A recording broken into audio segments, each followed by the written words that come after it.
Hi, everyone. Thanks for joining us. We have two wonderful poets with us today, Kim Addonizio and Elena Karina Byrne. Kim will read first, and then Elena. Kim Addonizio has published over a dozen books of poetry and prose. Her most recent poetry collection is Exit Opera, W.W. Norton, Bukowski in a Sundress, Confessions from a Writing Life was published by Penguin. She has received NEA and Guggenheim Fellowships, Pushcart Prizes in Poetry, and the Essay, and her poetry has been widely translated and anthologized.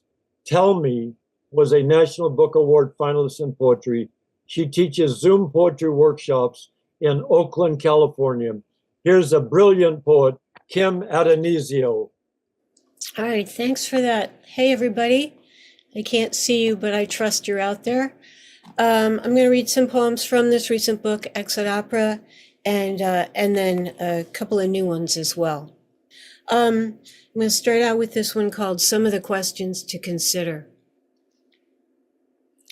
Is it better to offer your heart to the wolf or wait for the wolf to tear it out of you?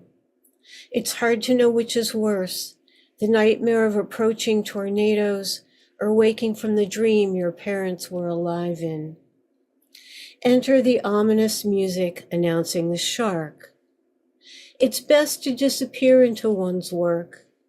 Best to be ceaselessly drunk, Baudelaire suggested, mentioning other things besides wine, but most people ignored that part because who wants to be drunk on virtue?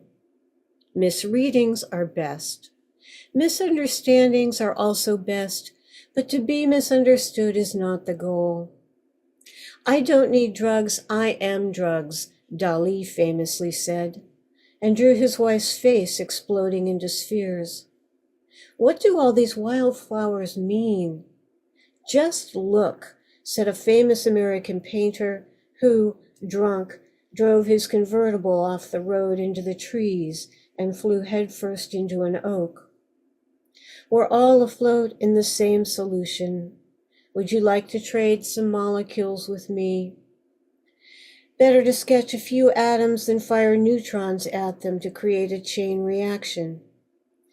The adult human body contains 7 octillion atoms and 1 picnic table. Is it time to go? Not yet, not yet. Let's meet for an aperitivo. Let's build a pineapple from all this fresh snow.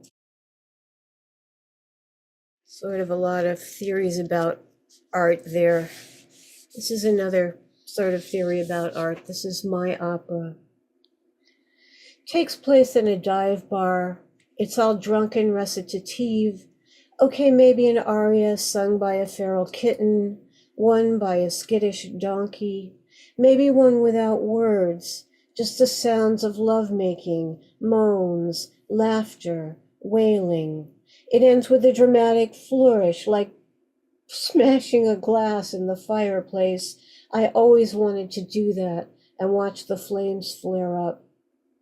It's not a long opera, maybe 80 years, give or take. Everyone gets their own glass and pours out whatever is in it onto the floor. The staging is difficult. Exploding stars are involved, high redshift galaxies, interior chambers, a little country blues, a little jazz guitar, a jam jar containing a tiny ocean and a tinier rowboat rocking gently in the swells that I am steering towards you in the dark.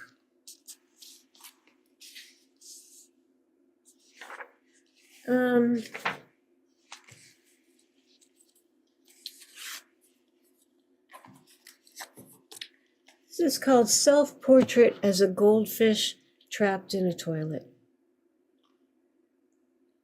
To be stuck at a reception with a man who fucked you once. Another opportunity to feel like a small freshwater fish. And remember those nights back in the Precambrian, before you'd evolved from a primitive life form that would gulp some whiskey at a party and then float off in a stranger's car to a bed above a garage and lie there spinelessly for the zeptoseconds it took him. Back then, there was hardly any oxygen and no one was woke. Orgasms with men were a few billion years away. Orgasms. You had no idea how to get one. Men dining and dashing while you were still pulling out your chair. He's married now. He's got kids. Good for him. Another opportunity for revenge fantasies. Shadowy wraiths drag him from the hotel ballroom, down through the gates of Dis where there's no open bar. A fetal alien creature long dormant in a cheese puff slithers down his throat, bursts from his stomach, and races under a long white tablecloth. You could follow it and hide under there until everyone leaves, but he's the first to turn away, and it's just like before. He's done and moving away from you in record time. Time, what you wasted being even briefly attracted to people like him. You, flushed out to sea once more.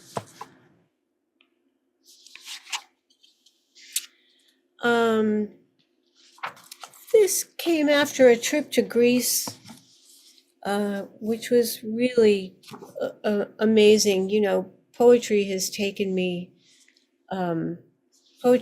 taken me everywhere I never expected to go or probably could have gone on my own without it. So just really grateful to the art itself for giving me a path and a purpose in life and an incredible community as well. This is one of a couple of poems I wrote there. Soon as I find it. Okay. In the afterlife, if you were Greek, you might end up in Elysium, which was like heaven, only better with better music, and also sports if you were tired of lounging in the shade of an olive tree, drinking a flinty I don't know how to pronounce this wine. Assertico, I'm going to say Assertico. Drinking a flinty Assertico from Santorini or a Peloponnesian red. But then again, Minos might damn you to dreary Tartarus for murder or robbing a temple. Slaughter and gold, slaughter and many bronze statues. In my religion, which is basically who the fuck knows what happens after we die, and no one can prove anything anyway, I imagine the spirits of some of those Greeks crawling into their marble likenesses to hunker down inside the folds of a stone robe, looking out with their painted eyes until the paint faded, losing their arms and noses, genitalia sheared off, their heads stolen, torsos dazzling and instructing the lyric poets. When my mother was dying and couldn't speak, I sat with her and told her I knew she was in there, listening, and what might have been a tear appeared on her worn old cheek, but really, I had no idea. All I could see was her suffering. In Athens, I saw bodiless pairs of feet, all that was left of whoever they were. Even the gods couldn't keep from disappearing, replaced by racks of cheap souvenir laurel crowns,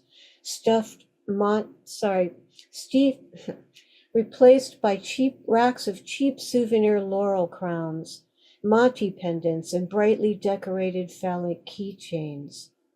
The Greeks believed the dead were kept alive by memory, but my religion says that nothing brings them back, and you can't even touch the statues in museums.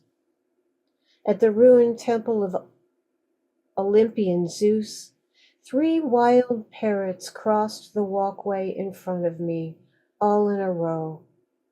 like a fallen green and living column, I thought, and then thought, no.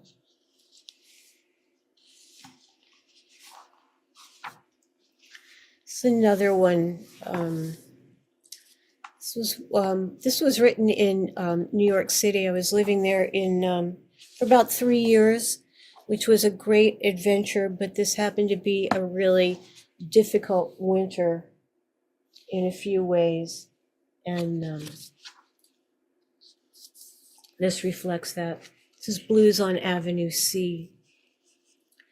At night from my window, I'd watch the liquor store owner drag down his metal door, the spray-painted portrait of his wife materializing above the dates of her birth and death.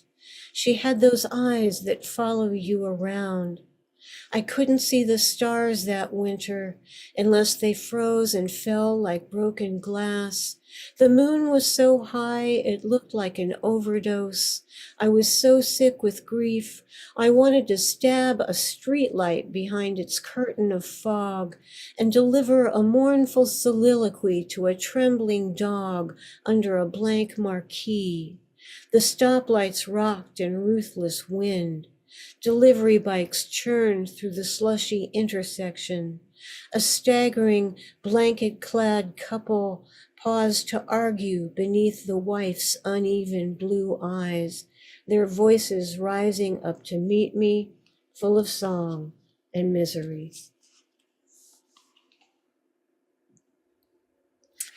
And do one more of these. I really like 14-liners. I have a thing for the 14-line poem, and I don't know what it is, but it always just having to get in and get out and having to say something in a short space just appeals to me, because you sort of have to get to the heart of the matter quickly and make something happen. This is one I don't read very often. Not sure why, though. It's called Traces. The house falling down, the mantel broken off and moved to a corner. The car in the garage, new in 1957, still looked new. The man before he died had lived alone in a bedroom, TV rolled out from the wall on a cart.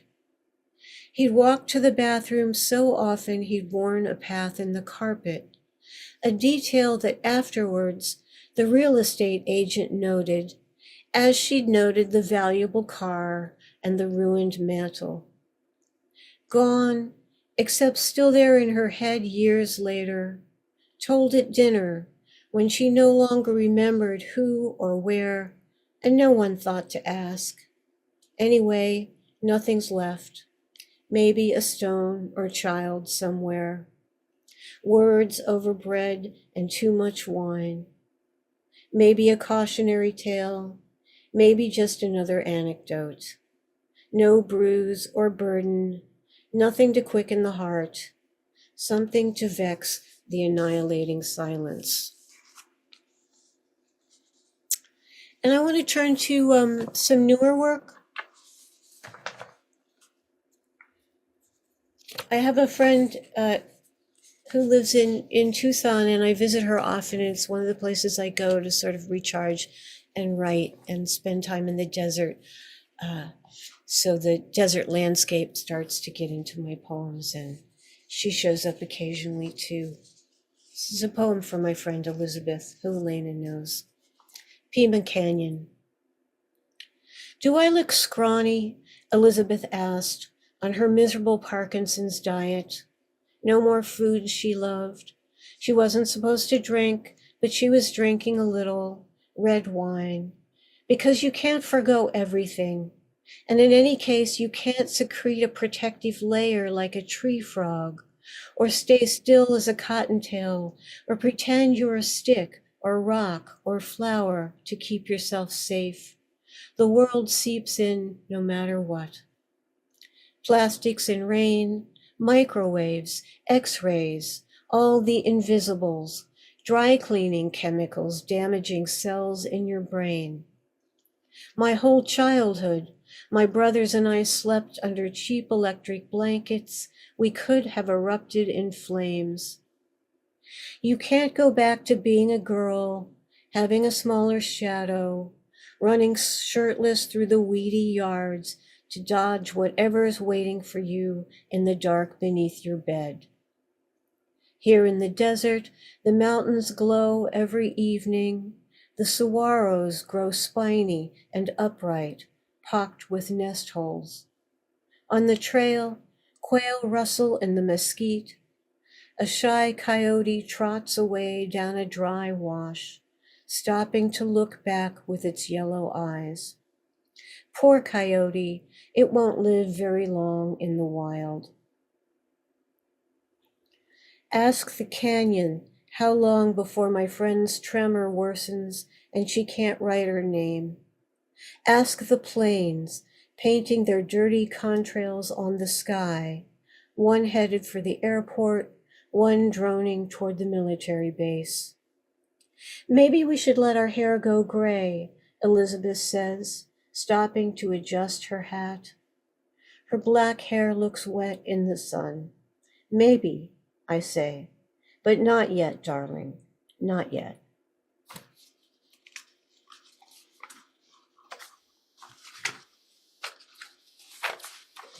And I teach not only weekly workshops, but sometimes I do these sort of one day or one-off morning workshops on the weekends, and I've got one coming up with Dorian Locks on, I think, the 28th, anyway, later in the month. If you're interested, you can go to my website and check stuff out there. But Dorian and I are really into monorhyme, and that is monorhyme poems where every word at the end of the line rhymes. And that's why we're doing a class on it. And it's especially me, it's my latest obsession. So I thought I would read a couple of new poems that I wrote that are monorhyme poems. And this is actually one that, oh no, that's the other one. I'll tell you about that in a second. This is called The New Administration. I think you can pretty much guess what administration I'm talking about. These days, it's harder and harder to know which terror to run from first. Better to burrow into some soil at the edge of a forest or row to a faraway island. Maybe one where time slowed to a stop a few eons ago, where you can start things over with a crossbow and camp stove and flip phone. Raise emus or axolotls, whittle a few arrows to take down whatever's stirring in its cave or grotto to possibly destroy you. Maybe nymphs, in which case no problem, but maybe a cyclops with his giant eye hole picturing you sprawled on a crostini or stirred into his staffato. Turns out there's no escaping a monster. Wherever you go, some acolyte of the art of fuckwittery, some failed rainbow will be emptying the pot, draining the gold from the sky. Oh, holy Caravaggio, Lesbia Sparrow, Gulf of Mexico. Oh, Canada, risotto, strong espresso, pirate radio. Zydeco, libido, gonzo taro, portmanteau. The creek fills with minnows, then thick ice covers it over. Whatever's still down there emits its own glow. And this is another monorhyme poem that I wanted to tell you about because I wrote it in response to when Dorian and I were talking about monorhyme. Her husband, Joe Millar, is also a poet. And I gave him a challenge because we were talking about loss and how as you get older, life seems to be just an increasing series of losses. And I said, well, we should all write a poem, a monorhyme poem using the word lost as our rhyme word. And this is what I ended up with. I almost didn't get the word lost in there as it turned out, but it made it before the end of the piece. This is called Fairy Tale Ending. There's trouble in the kingdom. So what else is new? You're getting pissed in your favorite taverns. All's well or fucked as per usual, when an ill-dressed peasant, shoddy boots, tattered cloak, rushes in. Some kind of mist, he says, wiping his sweating red face. It's descending over the farthest fields, ruining all the crops. What have we done to be so cursed? He cries. Christ, the peasants always whining, making pests of themselves when you're just trying to get some peace. The worst of it is he has to sit at your table, eyeing your drink with that desperate thirst they all have. Fine, you call for another tankard. It's the least you can do. Every day it's another curse around here, and another quest.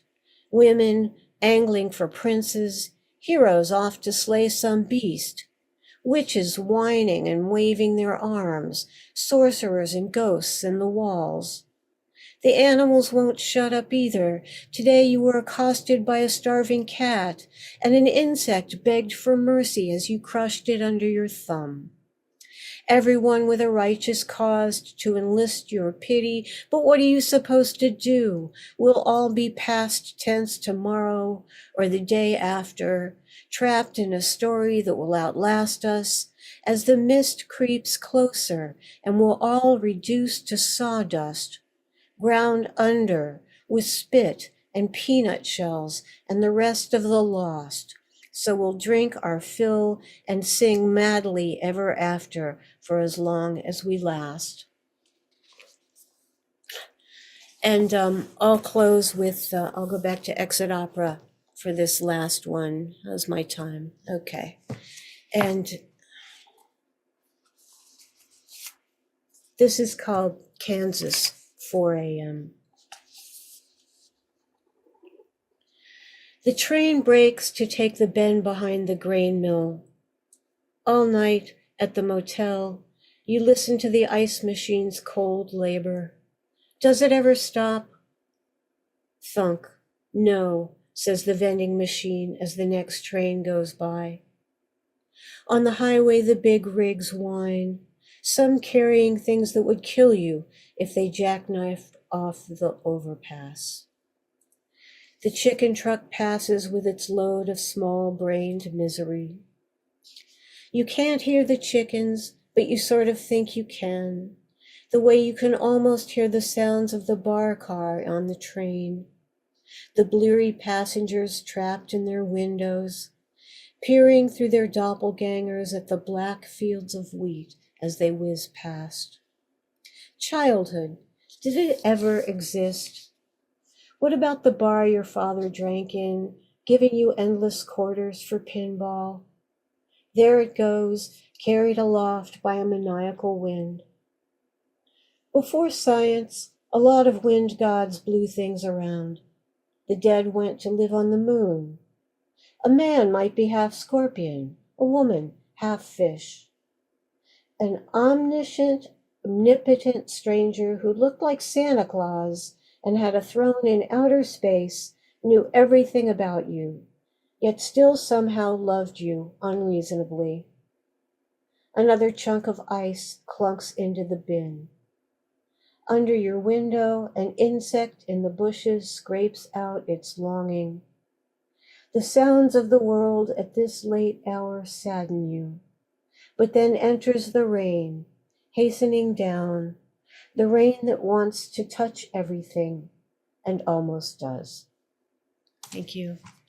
Thank you, Kim, for such a compelling, erudite, beautiful, and tender reading. Your narrative is so compelling, and you just take us with us, the interior, the exterior, and your inventiveness with language, your use of metaphor, among other things, is just so superb. So thank you very much. You're just such a wonderful poet. And I have a couple of questions to ask you. When did you write your first poem? The first poem I really remember writing was when I was about 12. I wrote a couple of poems. They were in rhymed couplets. One was about a doe whose fawn dies miserably in barbed wire on a snowy day. So I guess I had a dark side even then. And I sent them to my godfather, who was a journalist. And he wrote back and he said, I think you have promise, and I've put your poems on in a prominent place on my bar, but I assure users of the bar that you do not imbibe. Yeah. Which was true at 12. You got it right. It encouraged me from, but then I really didn't start writing until my late 20s. That's when I got interested in poetry and reading it, so. What is it about the poetry form that attracts you to it? I think brevity. No one's writing the Iliad out of the Odyssey anymore. Thank God. Although maybe it would be great, but I love the way a little poem is like an atom, and you can put so much inside it in a small space, and then it can sort of explode in the reader's mind and head and heart, and a small thing, intense moment, and that's one thing I love about poems. I think in that first poem you read, you said something similar, not quite, but something like, would you like to trace some molecules for me, or something around that? I'm paraphrasing, I'm not getting close, but you have the inner and you have the outer too. So thank you very much, Kim. It's just a pleasure to meet you, and for us to hear your poetry. You just have such depth and such complexity, and yet it's so human. And we just feel with you, as you go through your journey. And so thank you very much, Kim Addonizio. It took me a little while to see your name, and I kept practicing it, and then finally I got it right. So thank you very much, Kim. Thanks for having me, Harry. Thanks so much, and happy to be here with everyone and to hear Elena read. You're fabulous. And our next poet is Elena Karina Byrne, former regional director of the Poetry Society of America, final judge for the Penn's Best of the West Award, the Kate and Kingsley Tufts Poetry Awards, and the Laurel Prize for Environmental Writing. Elena Karina Byrne works as a freelance editor, programming consultant, and poetry stage manager for the Los Angeles Times Festival of Books, and poetry program director for the Ruskin Art Club. A Pushcart Prize and Best American Poetry recipient. Her 5 poetry collections include Mask, Tupelo Press, Squander, Omnidon, and If This Makes You Nervous, Omnidon. Completing the year, Elena will present classes for the Poetry School London, Dartmouth College, ASU's Desert Nights Conference, and privately while completing a screenplay, a new book of poems, and her essay collection, Voyeur Hour, Poetry, Art, Film, and Desire. Here's a marvelous poet, Elena Karina Byrne. Thank you, Harry. I started listening to that and I was like, oh my God, I sound so busy. Thank you, Kim. And thank you, Jen, for helping put this all together. Kim has always been one of my favorite poets. And in fact, a million years ago, we were on a wonderful panel with Terrence Hayes and Wanda Coleman for the LA Times Festival of Books. Do you remember that, Kim?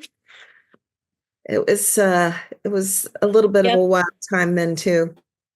Anyway, I'm going to start with 2 political poems, and then I'll move on to Longing and Loss of Longing, 2 elegy poems, and then the closest that I can get to a celebratory happy poem.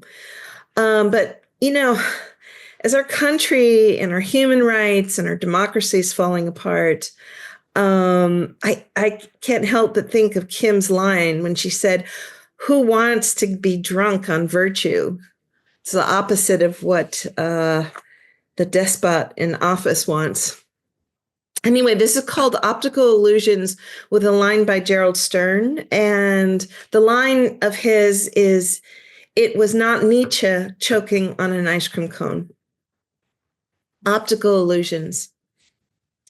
Let me start my little thing, because I have a hard time. I get lost in my own head. Okay.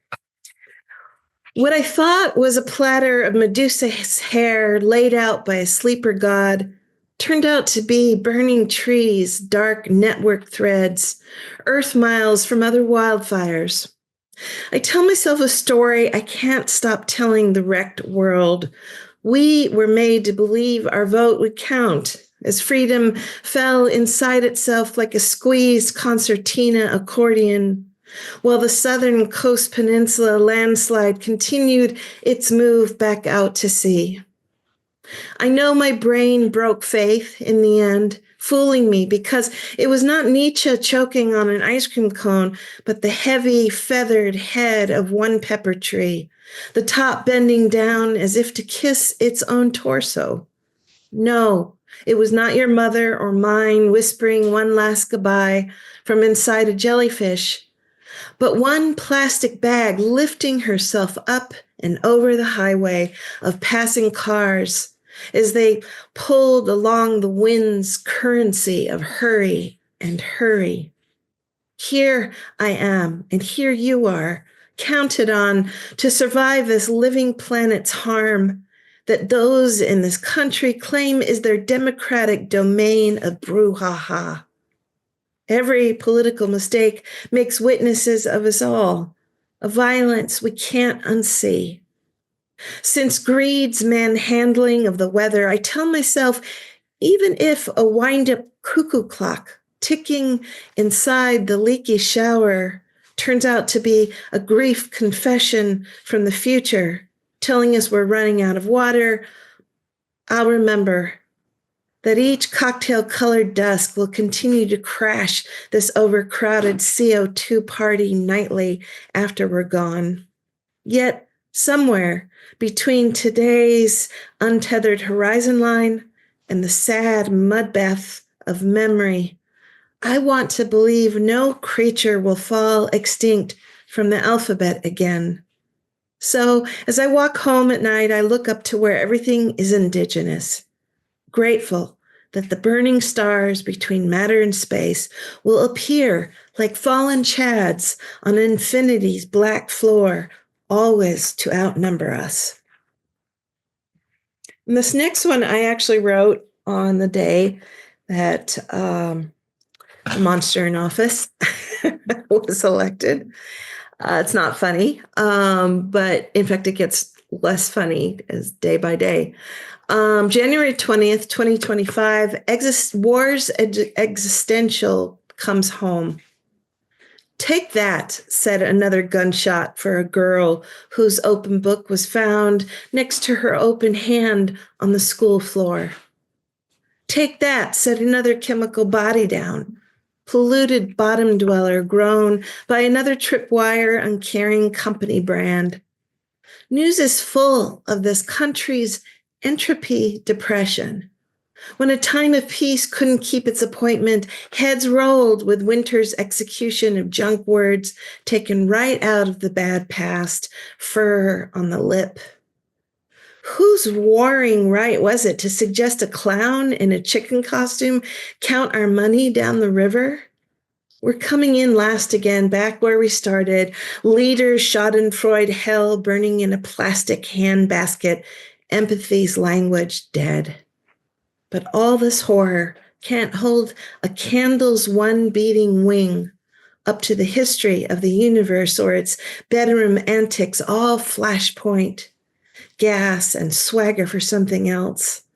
The imagination's rust cage coughs up gray feathers today, close to where I breathe as I close my open eyes, hold out my arms, like that woman kept at a distance in the red painting, whose yellowing sky around her roils for more blue air, her face covered like we do the dead, hidden in plain sight, from plain sight, in case the tyranny heads recognize her passing joy as not their own. Okay, so another Charles Simic inspiration. I recently wrote a short screenplay based on one of his little memoir vignettes and fell in love with him all over again. The title is a line of Charles Simic's, and there's another line of his inside the poem that says, "A miner's canary got caught in a mousetrap." From a bad dream grooming salon. Oh, and by the way, this is kind of a true story. My ex and I loved this restaurant, and every time we went, we got into a huge fight. And then we thought, well, we'll take another couple and see what happens. And then they ended up getting in a huge fight. I'll tell you a story about a couple who fight every time they eat in this restaurant called Popjoy's, because the lovers' minds have already left the room and they can't help themselves. How classical music tames the custard cream color walls and swoons itself to sleep until the husband mimics a barber holding his restraint for the blade, one razor and one strap, taking repeat motion swings. As if a miner's canary got caught in a mousetrap, she cries and leaves. Along with the extended family of restaurant portrait paintings that escape blame, no one changes their expression or seated location.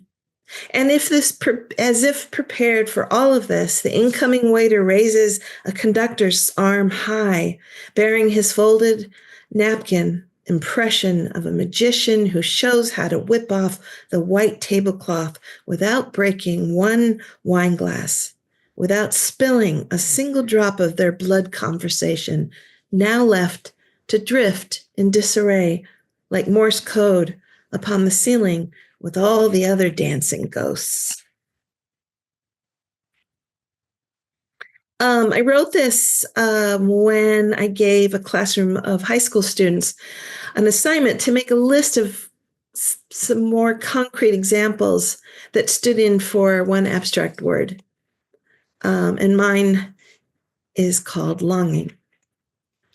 More blindfold than blame, I follow the path one domestic airplane makes, falling out of the sky without ever landing on the sundial. Take the bad apple that bit a bullet more than once. Take the full tin bucket weight of ice water spilling inside each lung down your stomach just before and just after sleep, when you believe he's still there, a plum hymn in your mouth, his hand tangled in the cat's cradle of your bedded hair. Like every first snow, longing returns its cheap trick that says you'll live forever. Take this existential curse of 1,000 kisses, their pirate taste in exchange for your sanity.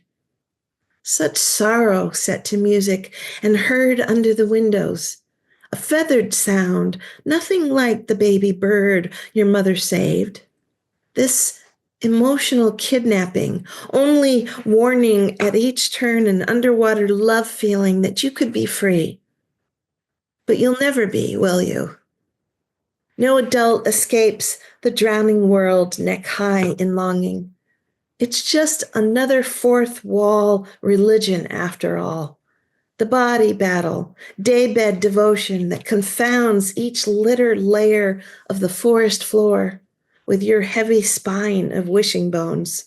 This belly ache has nothing to do with your imagination or what you knew then, what you believe now. That longing curses logic for a reason and claims a wailing right to take you out for a long walk off the grassy cliff.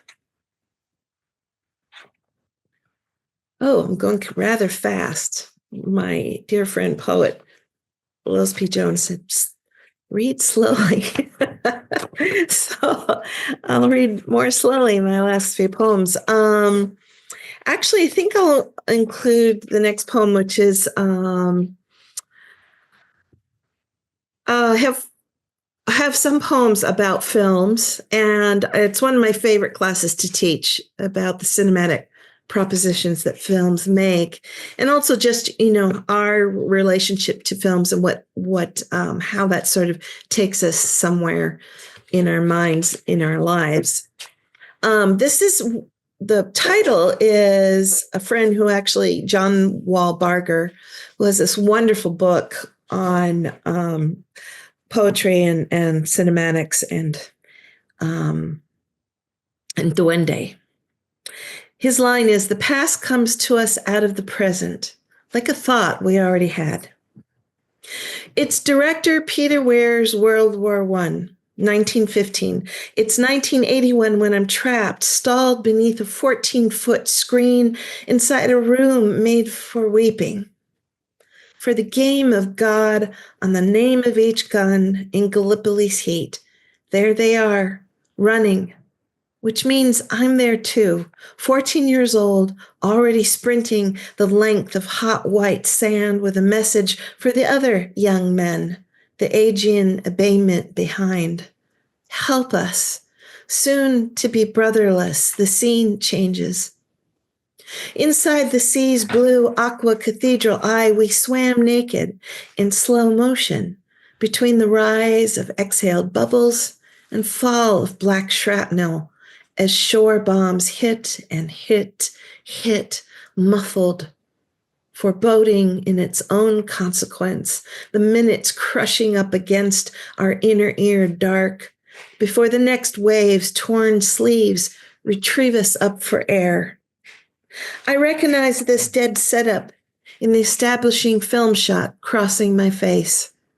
That's how I know they're doomed, because I've been there before, seen the life I knew leave for good with the exposed cold, familiar as a child playing in the street, or boy cut into a man's uniform, and what springs from the same scene where the watcher is being watched, while music drifts into my window from a great distance, with the delayed instinct of the past. War in and war out.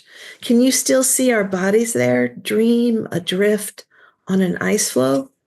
Now taken from the light's red end of the spectrum before the berg allows only the color blue to pass through when death announces the longest day of the year is now? And that's in Suzanne Lummis's wonderful anthology called Poetry Goes to the Movies. Buy it. It's really a very eclectic, fabulous collection. Okay, so I have just 3 more poems, and 2 of them, the next 2 are for my dear friend, astonishing poet Kathy Coleman, who left us suddenly, but maybe not by surprise. She was one of the fire victims who really was so heartbroken after losing her home and her neighborhood of 35 years. Hyperbole in grief during the LA fires for Kathy.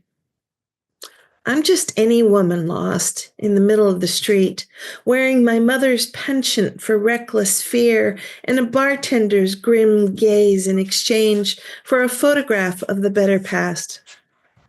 The bar is just another name for this ember underworld, where Lazarus was a crash dummy you took home and wish you hadn't since. Each day, I check the fire station for my mail because the confused hostility of fleeing birds, red birds from the bushes, finds that I too could disappear into thin air, the color of spontaneous combustion. Since the Santa Ana wind's monster offspring turned voracious hunger oblivion, I hurt for someone else's lost home. For my friend's mother's evidence that she was once alive and glittering among us, one of the loving ones. When coming on winter has nothing else to say but for fistfuls of white ashes sleeping in our doorways, dry as sloughed reptile skin.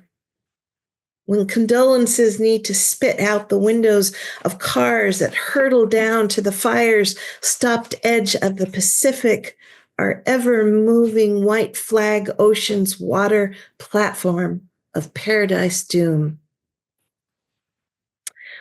When we evacuate our neighborhood, I bite into unknown grains of sand between my teeth, and suddenly I remember I have clothes stuffed into the car's trunk like a gangster's dead body, America's buffalo nickel caught in its gullet. So this next elegy for Kathy is based on a true story when we were in Inverness only a week before she died. And if you haven't been to Inverness, California, it's stunning. Bull of the untethered sky reigns over this green split of handled farmland that is now you. Incoming ocean minutes pinning our blue tongues down as we drive and drive the rolling Inverness silent sublime hills entangled in fear. Something else, the mind, like a pelt of live bees, must have covered this hurtling earth until your body too moved out ahead of itself. Once we hit the turn in the road to find an omen in the guise of this one fey beast, oil shine, black-haired, ungodly, mythical measure and heft, night shit and mountain of a mud-caked ass, his cathedral-sized and swaying bell of a cock too close for us to even shift in our seats or believe him to be anything else but this, that your life would soon be cut from his animal's hide, skin on display in our shared sleep. Fuck this, Kathy. Why can't we blame nature's reckless blessing that betrays all who can neither fathom him nor your beauty hymn sung right out of you? How the upturned landscape dying alongside you and pressed against what was once called longing would now have to sway from view to become this one random animal, lone bull held still. He who breathes from his muzzle seed, barrel, and dewlap from his heart girth, meant to outlast any understanding we had of ever going home. Okay, I'll end on a slightly it's hard for me, and it's one of my goals is to try to write some lighter poems because despite the circumstances that we're in, I do find a lot of joy and a lot of joy in nature and in people, and just I'm kind of one of those people that wakes up happy, weirdly. But I would like to give another nod to Tim's phrase, "Oh, holy Caravaggio," which somehow sings to this poem here too. It's called Blue Color Theory, and the epigraph is William Gass. This is a wonderful book called On Being Blue, a philosophical inquiry. But he says, blue is the color of the mind and borrow of the body. It is the color consciousness becomes when caressed. Blue Color Theory. My hope locks herself inside the birthday cake elsewhere. But breath cannot part the company of strangers made by one color unifying in her veins. The last hatbox year mimics the next. That galaxy tantrum to tantrum toss between stars, black holes, air, and this blue-blooded planet whose color can only be seen when leaving. She's dead set on the bell's blue base of a flame sound. In for it, in the long run. A desert's mirage water reaching her lips before bees, flames of them undulate between the blue genetians and firemen in her house, with the colorblind queen's caretaking verse. What other god chose this one crash course move from eternity's blue clock face toward Michelangelo's sexed lapis lazuli paint color, first claimed by the Egyptians there to drift across the Sistine ceiling along Adam's naked waist? As if by Viking boat happiness followed the body's unanswered questions, decades of surrendering. After all, Homer's wine-dark sea left a sex memory, left so many inebriated waves falling over themselves for us. Once, I said, give over the blue laid in a bird eggshell that breaks in the nest and spills open small volumes of song to make her lone worshiper. Because she'd follow a chemtrail flight path home toward that blueprint dream direction, above her free mind's open catacomb, with a kind of daily, late life joy rushing in. Thank you so much. Yay, Harry. Thank you, Elena, for such a compelling, wonderful, compassionate, deeply moving, imaginative reading. Your poetry just, you have such vigor in your poetry, and you see so much, and you bring so much together. And it is elegiac at some. And the last poem you read, I love that line of Kim's too, or the phrase, "Oh, holy Caravaggio." And you mentioned blue, and blue is spiritual color too, right? It's a color of the sky. And that's why Chagall, in his stained glass windows in Israel in the temple, used a lot of blue. It's something we see all the time. And so thank you very much. You're just such a marvelous poet. And you're also you're such a caring person for your fellow poet too. You've given so much to others. So you're really a blessing to all of us. So thank you for that. Thank you, Harry. I hope to continue to do so. Elena, since you just finished, why don't you say a few things about Kim's work, her poetry or her reading, and then Kim say the same thing about, or not the same thing, but talk about Elena's poetry and her reading, if you like. Kim, Elena?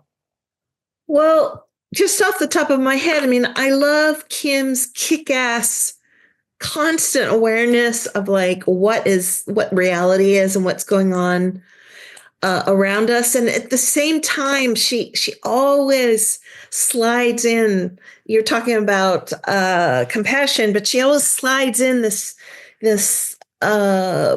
more personalized weight in the poems that